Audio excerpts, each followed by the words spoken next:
Hey there, roamers. Welcome to the Roam in Your Home podcast and YouTube channel, where we get to hear from full-time RVers, unpack their experiences, and learn actionable advice to help you roam in your home too. I'm your host, Jamie Williams. Thank you so much for being here. Buckle up, my friend. Let's get ready to go on an adventure together right now. Hey there, and happy Wednesday, my new favorite day of the week. I am super excited to bring you another fun conversation today. Now, I have loved all of my guests so far. They've all been so awesome, but I have to say that today's guest is my absolute favorite. Today, I have a very special treat for you, and I have my wonderful husband, Randy, on the show with me. Since this is our 12th podcast episode, I figured it was time to now tell you our story so you can get to know us a little better. We'll go through all the questions that I've asked each of our podcast guests so far so you can hear our answers and hopefully learn a few tips to help you roam in your home too. I'm so excited to get started, so please help me give a warm welcome to my husband, Randy. Hi, Randy. Welcome to the show. Hi, James. I'm so happy to be here. It's about time I get a chance to get on here. I figured now that I've had 11 episodes, it's probably a good idea to share our story. So I'm excited. Yep, so am I. All right. So the first question I always ask everyone is, how long have you been on the road? Well, we started back in 2018, and it initially all began when we were in school for physical therapy. Me and Jamie are both physical therapist assistants, and we found out that we could actually do travel therapy, just like travel nursing, and that was it for us. We couldn't wait to get through school and actually start it. And then we got comfortable. And so I think we worked about 10 years or so. Yeah, it was about 10 years. Yeah. Then we started doing some research about seeing if we can do travel therapy. And so we actually sold our home in 2017. Yeah, in 2017, our home sold really quickly. And then we moved into our RV to kind of test it out before we hit the road. And then our first contract was early in 2018. Where we sold our house, we sold it so fast, we got a cash offer the next day. So then it really kicked in gear. So then we were kind of forced to move into the RV and just kind of test it out, which actually was a blessing in disguise because we really did need to learn everything because we were totally new to the RV life. Yep, never stayed in an RV before and had no idea how to handle any of it. So it worked out good. Yeah, we were definitely YouTubing everything. And it worked though. It worked out good for us. And we ended up actually learning a lot and being pretty comfortable by the time we hit the road. Oh, for sure. And so the second question I ask everyone is, who is in the RV with you? And so it is just the two of us and our yellow lab Cooper. Who is a mama's boy.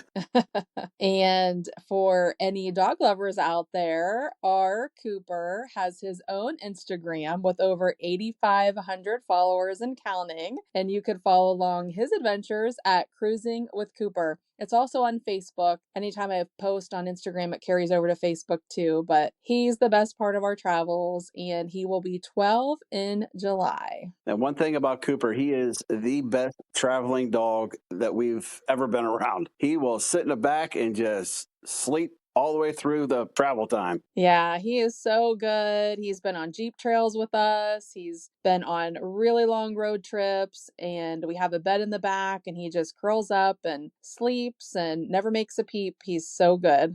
And so the next question is, what made you decide to try this RV life? Like I mentioned earlier, when we started our physical therapy programs, we found out that we could literally travel just like traveling nurses.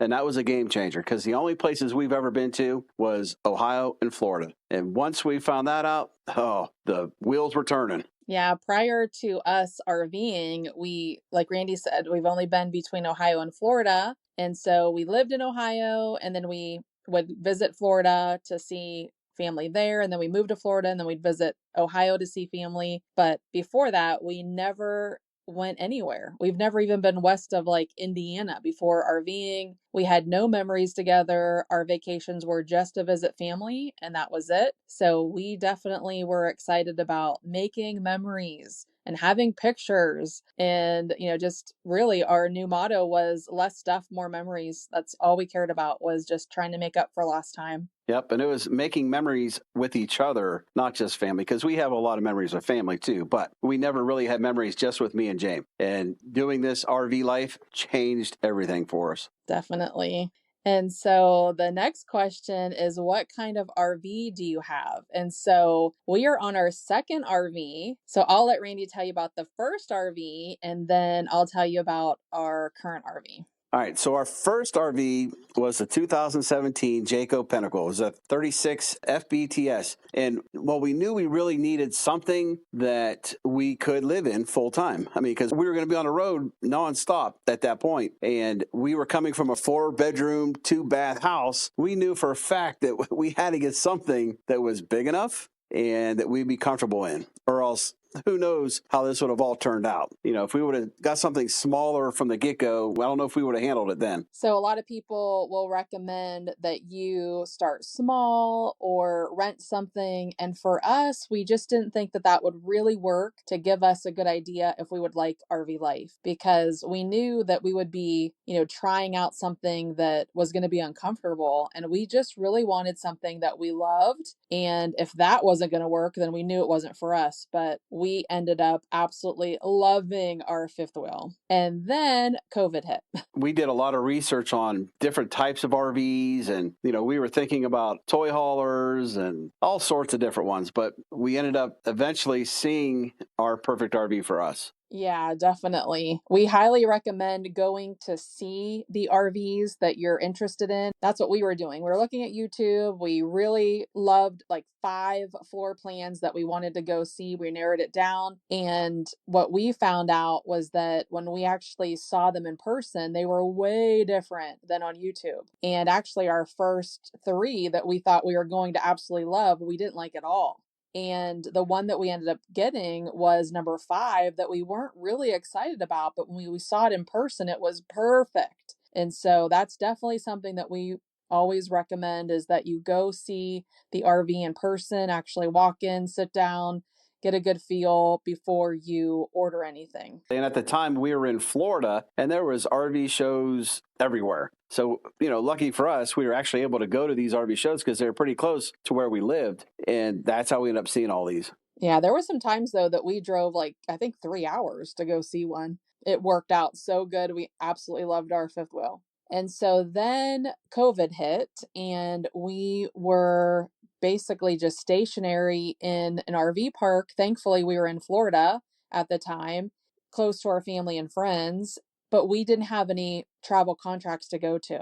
And so we were just sitting in an RV park, and we did not buy an RV to sit in an RV park. And so we started getting really anxious about making up for lost time. We wanted to do something crazy. So we decided to sell our fifth wheel, sell our big Dolly 3500, and we ended up buying a Jeep Gladiator that had just come out. We really loved it. We wanted to do the Jeep Gladiator so bad, to be able to go off-road and go to remote places.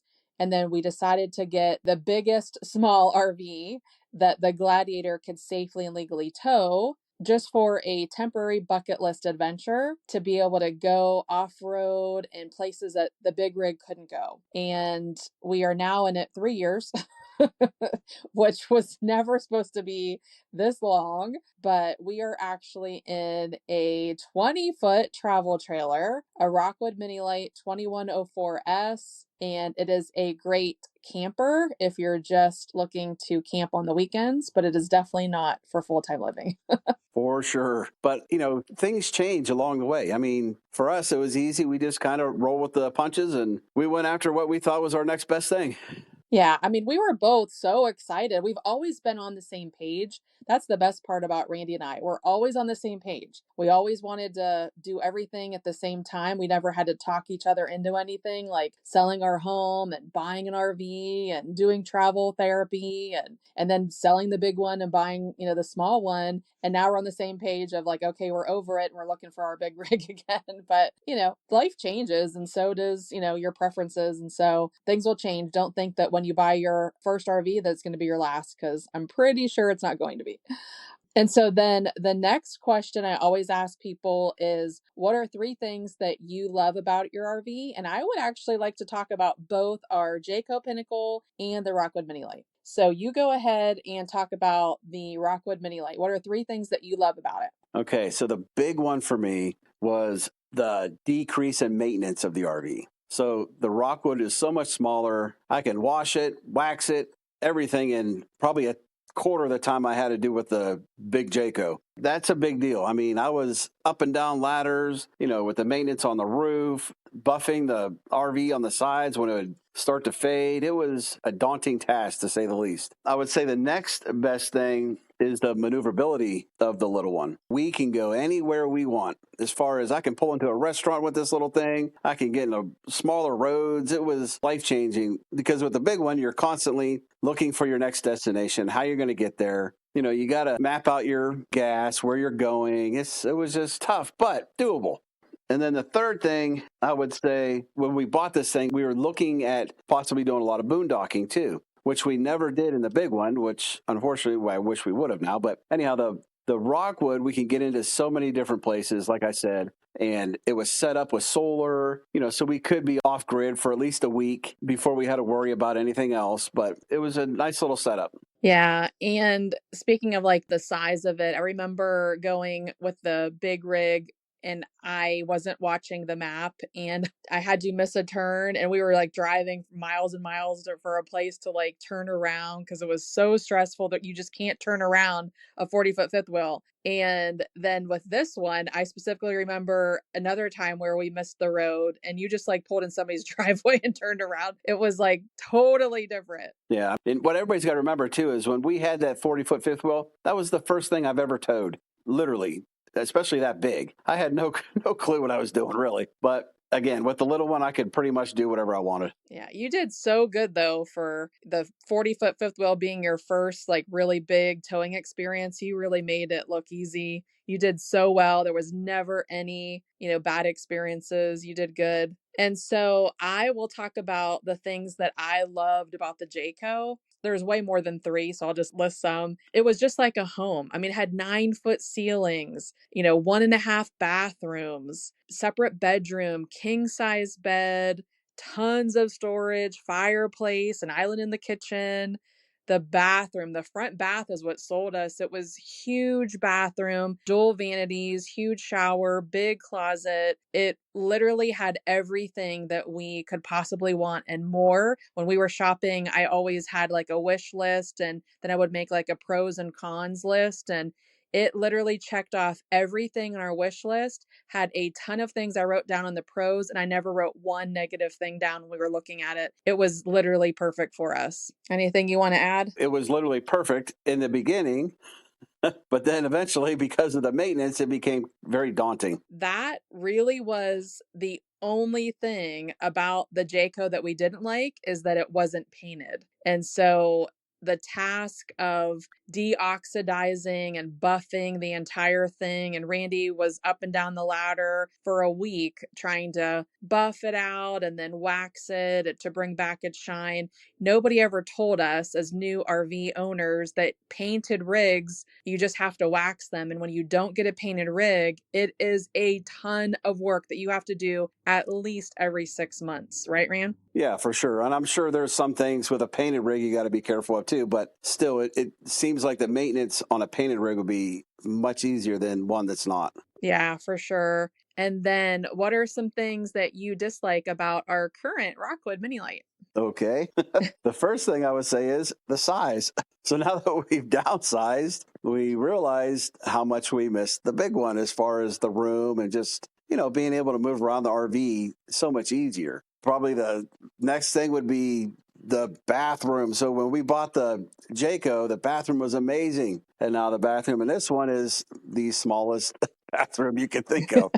And that could be very challenging to say the least. And then probably the third thing, we initially thought we were going to love the Murphy bed, but then taking it down, moving things around, it became frustrating with that as well. So it's worked, but it's definitely time for us to think about getting something a little bit bigger. Yeah, it was great. And we were so excited, even after the 6 months to a year that we thought we were going to live in it. We were like, I'm not done with it yet. I'm still loving it. And now that it's been 3 years, we're definitely over it. It is a great camper, but the one thing that if somebody is thinking about a Murphy bed unit to live in full time is that you always have to go to bed and get up at the same time, which is not a big deal because we pretty much do that a lot, but it's kind of a hassle. There's been times where, Randy would get up to, go hunting or fishing early in the morning and I wasn't ready to get up. And so it's just a little bit inconvenient. And then you constantly, have to put the bed away or get the bed down when you're going to bed or, getting up in the morning. And then it's not real easy just to lay down and take a nap. And not that we're big nappers, but sometimes, after a long day of hiking, you just want to take a nap. And it's just a little inconvenient to move all the pillows and do everything to try to take the bed down. So just something to consider. And the next question is, what are your 3 favorite RV accessories or must-haves? And I'll let you go for the first one. Well, the first and probably most important one, I think, is the TPMS. You have got to have one of those on your rig. That thing has saved us quite a few times with tires and, oh my goodness. We had a blowout in the big one time, another blowout in the truck, but the truck has its own TPMS, which was nice, but definitely a TPMS system for sure. The second one is probably our EcoFlow. It's a solar generator, and that honestly was what helped us boondock for a week. That solar generator was a game changer. We honestly don't have enough solar in our Rockwood to comfortably boondock like we thought we did. And so the solar generator, we ran our Starlink, our laptops, we charged our phones, did so many things with the solar generator. It just charges off solar. It's super quiet. You bring it inside. We highly recommend it. We will never not have one now. And the third thing would be the backup camera. That thing it's like a rear view mirror when you're driving down the road. You can't beat it.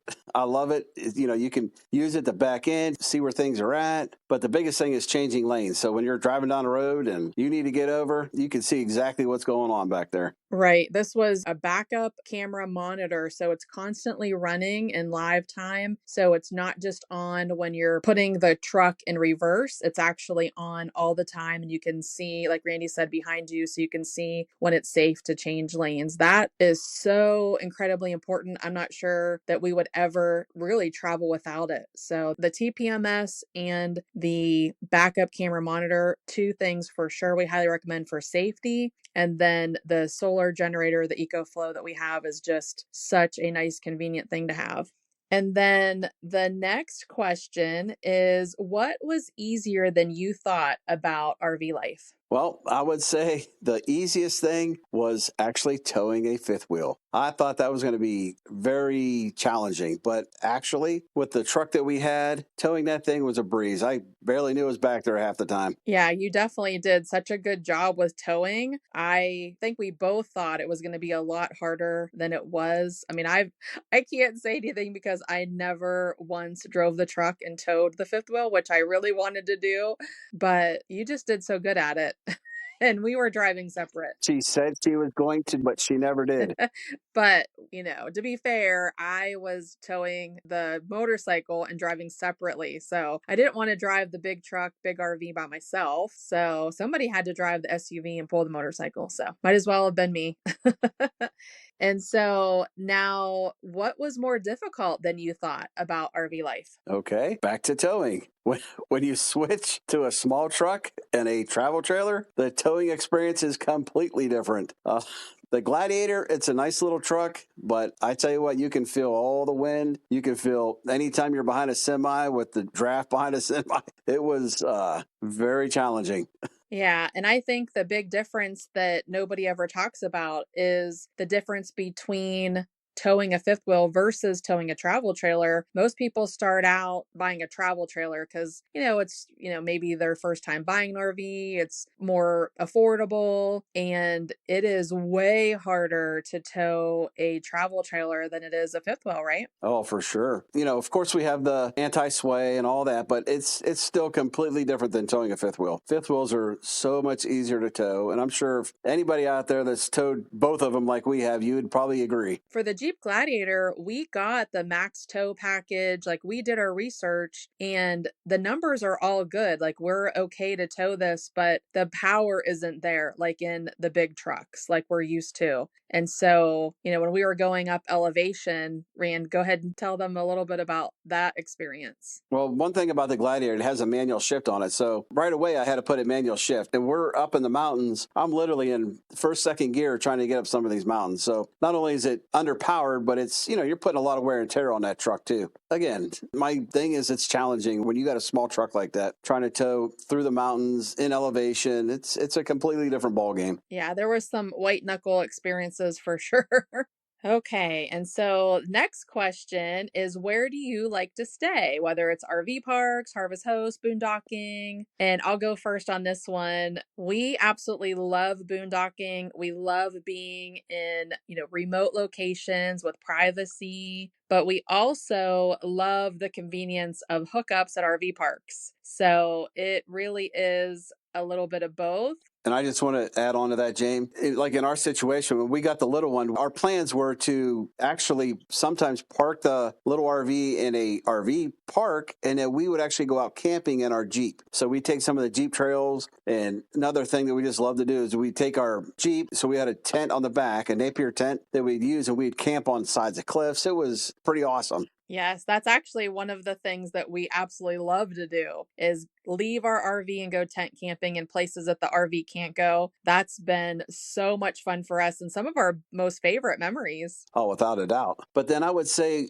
one of our favorite places to go is on private property. So we have friends both in Florida and Ohio, and we're currently actually in Ohio, and I'm staying at my best friend's house. He has 10 acres with full hookups. It's totally private. It's another great experience for us. Not everybody has that option, but for us, that's probably one of our favorites. Yeah, some people will call it mooch docking when you are staying at a friend's property, but with the full hookups and the privacy, it's really the best of both worlds. So we're definitely fortunate for that.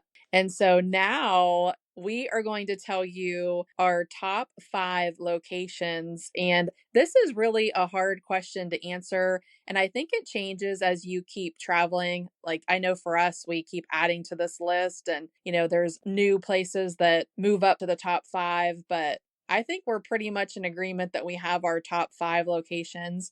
And so I'll have Randy start this off. So my first and favorite place would be Flagstaff, Arizona. And for me, it was my first mountain town, basically, that I got to stay in. And Flagstaff was just eye-opening for me. It was a little mountain town. It was really cool. It was within driving distance of the Grand Canyon. It was a pretty awesome little town that we got to stay in. Yeah, we never really even knew anything about Flagstaff, and we just so happened to stay at a cute little RV park there and with a beautiful view of the snow-capped mountains. And we would just drive into town to get dinner and just fell in love with Flagstaff. Yeah, the Grand Canyon is within driving distance. Sedona is within driving distance. It's literally, that was the first place that we said, boy, if we had to settle down anywhere, it might be here. We just really both fell in love with Flagstaff. And what was cool about Flagstaff is we were just traveling through. We were on our way to our first therapy contract. And when we got to Flagstaff and we seen the town, we literally stayed another 2 or 3 days, I think it was, just because we fell in love with it.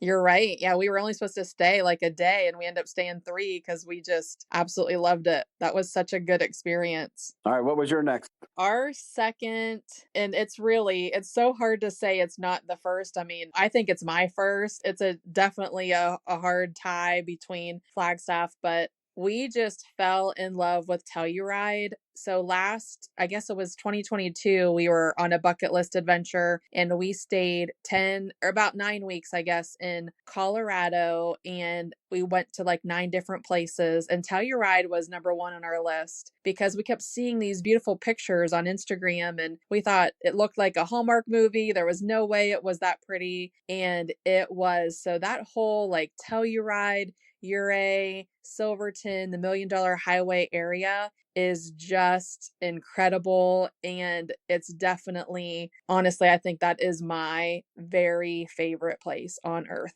And because we were Jeepers, it's so nice through there because there's so many Jeep trails that you can do in that area. And actually, Colorado in general was the one state that I wanted to go see the most. And it was definitely more than I expected. It was amazing. Yeah, we both agree. Colorado is our favorite state. There's just so much to do. In those 9 weeks, we didn't even cover a tenth of it. We have so much more we want to see. It was such a great experience. And then number 3 is, for me anyway, I loved Lake Tahoe. And when we were doing a therapy contract in California, everybody kept saying you have to go to Lake Tahoe. And we were just going because everybody kept saying we needed to go. And that was another place that we were just going to go for a day. We ended up spending 3 days there. We stayed in a great KOA there. And it was just gorgeous. Like we did some really great hikes. The drive around Lake Tahoe was about, I don't know, 3 or 4 hours, I think it was. Just so many cute little places to stop. And there was shops and restaurants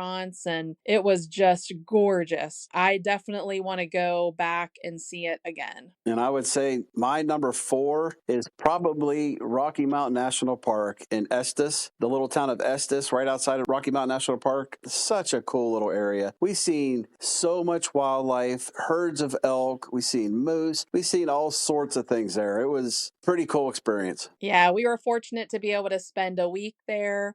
And a couple years before that, we were only there like a half a day. So we wanted to go back and we just fell in love with it even more. So that's definitely one of our top 5. And I'd say the last one, but I don't even think any of these are in order, but number 5 is Yosemite National Park. We were so fortunate to be in Fresno, California for therapy contract. It was only supposed to be 3 months. We ended up extending it for 6 months, and Yosemite was only like an hour and a half away, and we were able to see it in the spring, the summer, and the fall. Oh my goodness. The waterfalls all change according to the season, and it was just breathtaking every single time, but we really fell in love with Yosemite, and hopefully we get to go back and see it again. We want to go back and see everything, but we also have so many other places to go, so it's going to be hard to be able to see everything and, repeat, but that's a place that we would definitely like to see again. And just a tidbit on Yosemite. The one thing that was cool, because we were there for a long time, it was nice because Yosemite can be very crowded too at times. I mean, you could be bumper to bumper if you're there at a certain season, especially early when the waterfalls are in full flow. It was real busy. But then as the time went on, we were able to get in and out of there pretty quick. It was nice to have that much time to see it. Yeah, that's true. When we were there, the best time to go is when like kids are in school. And so when we first got there, it was pretty good. But in the summertime, it's very, very crowded. You definitely have to get there early if you want to get a good parking spot. And so the next question is, what do you do to stay safe on the road? And I would say that we start off I do a lot of research before we go places. And so we research the areas and we just, look at reviews and, ask around if anybody has been in those areas. And also, we don't stay anywhere that we don't feel comfortable. That's the best part about having a home on wheels is you can just leave if you don't like it. And so we try to just listen to our gut. I was going to say it's a cliche, but listen to your gut. If you don't feel comfortable, just leave. Yeah, for sure. And then tell the listeners too about like how you lock up stuff and like the hitch lock and stuff like that. One thing I like to do is, just to make it hard for somebody. If somebody wants something bad enough, they're going to get it. But I have cable locks and I kind of lock everything up, at night. If I think I'm in a shady area, again, it'll deter most people. If somebody wants it bad enough, they'll get it. But, as far as our travels, we have yet to have any issues with any security problems at all. I mean, even we stayed in an RV park in Fresno,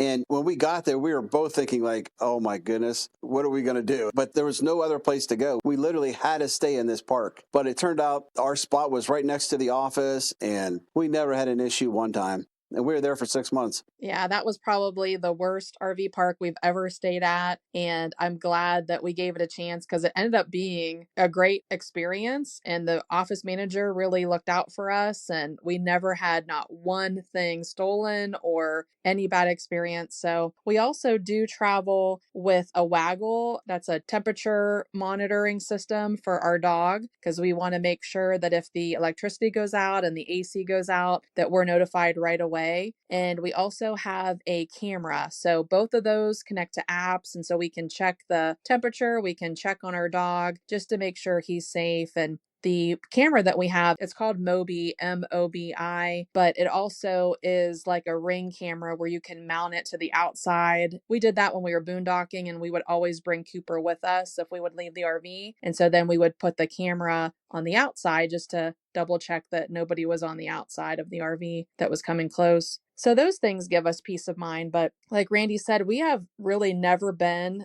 in a bad experience. And so we've never really felt unsafe and never had a scary experience. And so the next question is, have you had any issues with the RV? And if so, how did you handle it? Well, one thing about nowadays is you have YouTube, and YouTube makes us all professionals per se.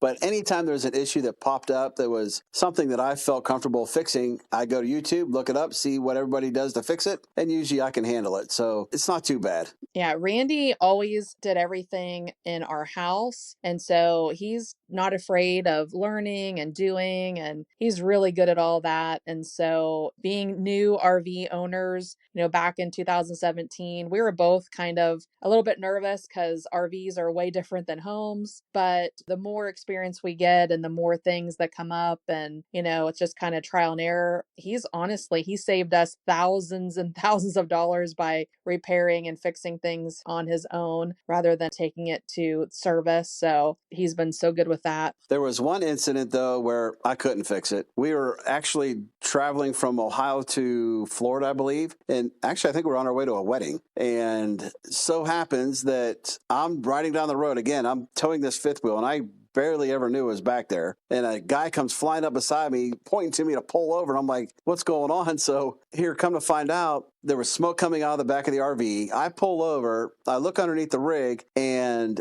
lo and behold, our leaf spring snapped. And I'm like, oh boy.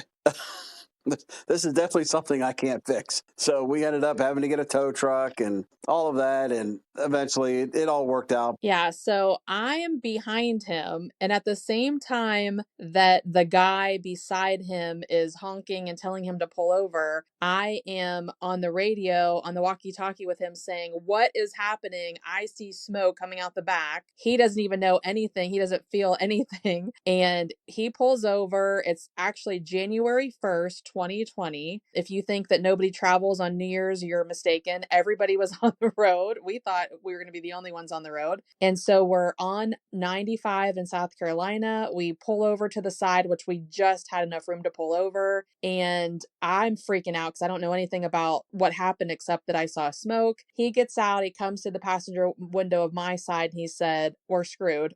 Basically, this is bad. I don't know what happened, but the leaf spring snapped. The whole RV is now riding on the dual wheels that basically just blew out now. And thankfully, we had roadside assistance. We called them. They came within probably, I would say within an hour, probably even within a half hour. And they were able to tow us like a mile back to a truck stop parking lot that had a repair service that was actually closed that day, but we stayed there for a week waiting for the new leaf spring to come. We missed the wedding, unfortunately, but we were able to stay there and get it fixed and then be on the road, and ended up finding out it was a recall, and we got a better leaf spring for free, and we had a warranty on our tires, and we got those for free too. So it ended up working out, but yeah, that was a little bit stressful. And actually, Jay, that was our very first boondocking experience.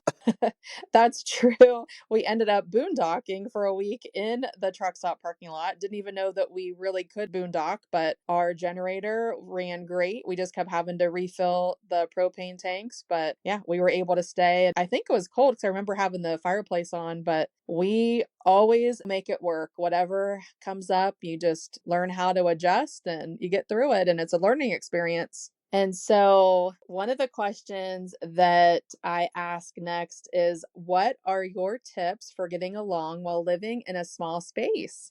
Well, I would say the saying goes, happy wife, happy life. Just joking.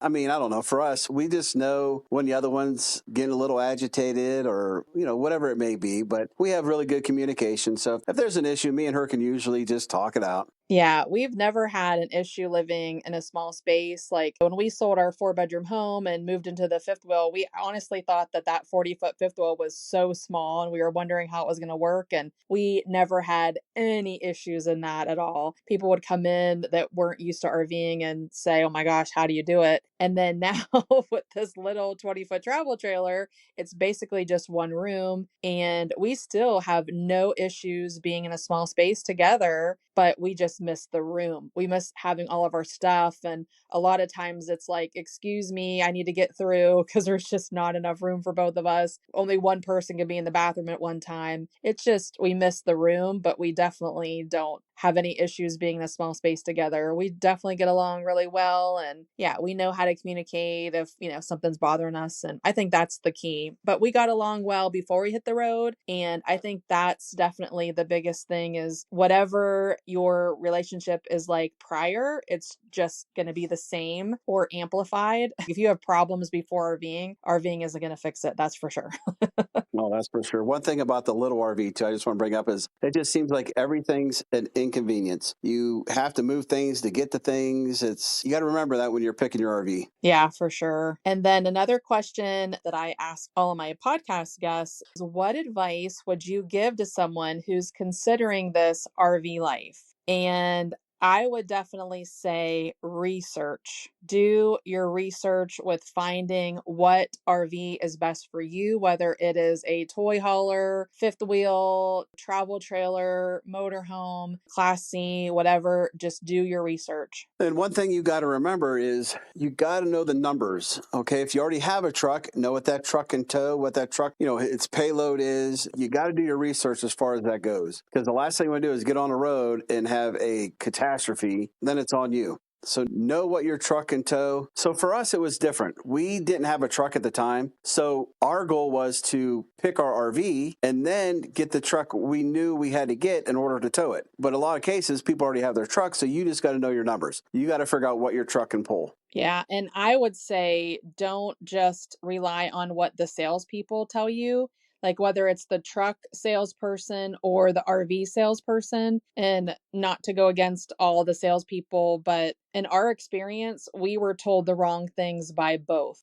Of course, the salespeople just want a sale and they're going to tell you anything to get the sale. Not all of them are like that, I'm sure, but we were definitely told wrong and we could have made a huge mistake if we listened. So do your own research, know the numbers, do not just go by what they say, because you are liable if you are towing something that is not legal. So we highly recommend that you know what your numbers are to be safe and legal and do the right thing. In our case, we got told different by both the car salesman and the RV salesman. So definitely know your numbers. For sure. And then one of the questions that we get asked a lot is, how do you get your mail? It was kind of a question for us too. We didn't know how that all worked, but obviously you need an address for your driver's license, your car registration, your insurance, all that. And so if you do not have an address that like a family member or something,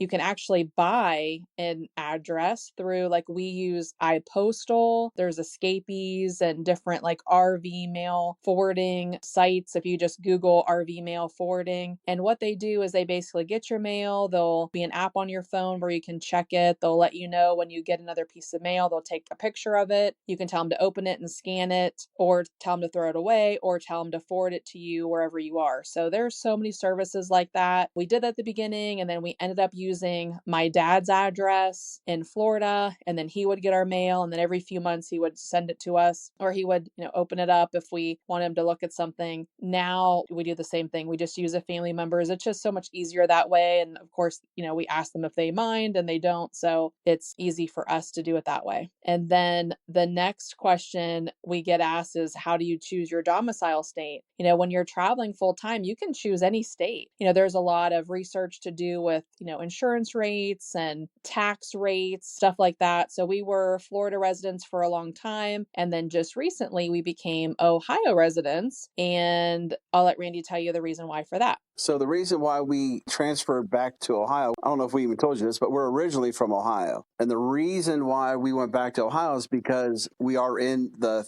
therapy world. And in therapy, they have what they call a compact licensure. And for us, it just made sense because our home state has to be part of the compact licensure. Florida is not part of that. So for us, now we can go to, I believe it's like 45 out of the 50 states that are part of this compact licensure. And it just makes things a lot easier for us to get contracts in and be able to travel around the country into multiple states without having to buy a license in each state. It just works for us. Yeah, the compact license is kind of a new thing. And when we were first traveling, that wasn't a thing. And so we just kept our Florida license, and then we'd have to get the California license and Ohio license and any other state we wanted to work at. And then when we learned about the compact, and then we saw that, Ohio joined the compact and Florida's not even part of it, we knew that we had to make the change for that. And so the next question we get asked a lot is, how do you make money on the road? And so that kind of answers that partially. So we started out as physical therapist assistants, doing travel contracts, and, they pay good money to have you take a contract, and it's usually 13 weeks at a time. You have a recruiter that finds you jobs, and we absolutely loved it. We've met some really great coworkers and worked with some awesome patients. Our first contract was in San Francisco, California, and we were leaving Daytona Beach, Florida. So literally went from East Coast to West Coast, and that was our first time ever traveling west of like Indiana. So we had an absolute blast. And that's when we fell in love with RVing and traveling, and just knew we wanted to do it more. And so when we came back in 2020 to Florida just for a short time, we were supposed to leave in March to head back to California for another contract. And that's when COVID hit, and COVID shut everything down. And that's when we realized that we had to have a plan B. We didn't want to stop traveling. We wanted to travel more than anything. And so I got to go back to school, and I've been working for the past 4 years, going to school, learning how to have an online business, how to make money on the road. And so I am so passionate about helping people learn how to do it. It's hard. There's a lot of things that you just can't Google and find out. And so I've done a lot of tech and marketing classes, and I really love to teach everything that I learn. I'm like that. If I discovered gold, I wouldn't want to hide it. I'd want to shout it out for everybody to find it too. And so I really am excited about teaching how to make money on the road so that people can have this RV life as well. And so I am going to be holding an upcoming workshop where I will be teaching the exact steps it takes to make money online so that you can replace your 9-to-5 income and travel full time and live this RV life. And so I'm really excited about that. The date is coming up soon. I don't have the exact date as of the date of this podcast, but I will be putting all the information. If you want to register for that and get on the wait list, you can go to roaminyourhome.com/workshop. And so we did it. That wraps up our podcast interview. Thank you so much for being here, Randy. You definitely need to come back when we get our new RV so we could tell all of our listeners all about the new one and the things that we love about it and all that. So this has been so much fun. I'm so glad that you're here. You definitely are my favorite guest. Yep, I had a blast. That was so much fun, and I hope you enjoyed it too. We absolutely love meeting RVers and helping newbies learn how to make this RV life easy and enjoyable. We'd love to connect with you on Instagram or Facebook at Roam in Your Home. You will also find all the links that we mentioned in our show notes or on our website at roaminyourhome.com/roaminyourhome.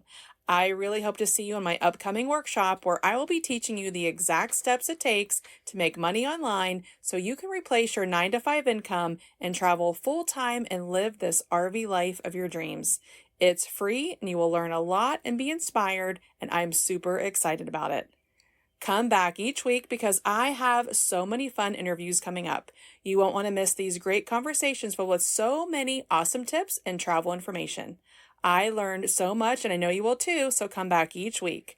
Thanks so much for listening, and we hope to see you on the road. Thanks for listening to this episode of the Roam in Your Home podcast and YouTube channel. If you enjoyed this episode, we'd love it if you would subscribe to our show and consider giving us a 5-star review. It's free and would mean the world to us and help us grow. If you know anyone who would also enjoy this podcast, please share it with a friend. I would also love to connect with you on Instagram or Facebook at Roam in Your Home. Come back next week for another fun adventure, but until then, stay safe and we hope to see you on the road.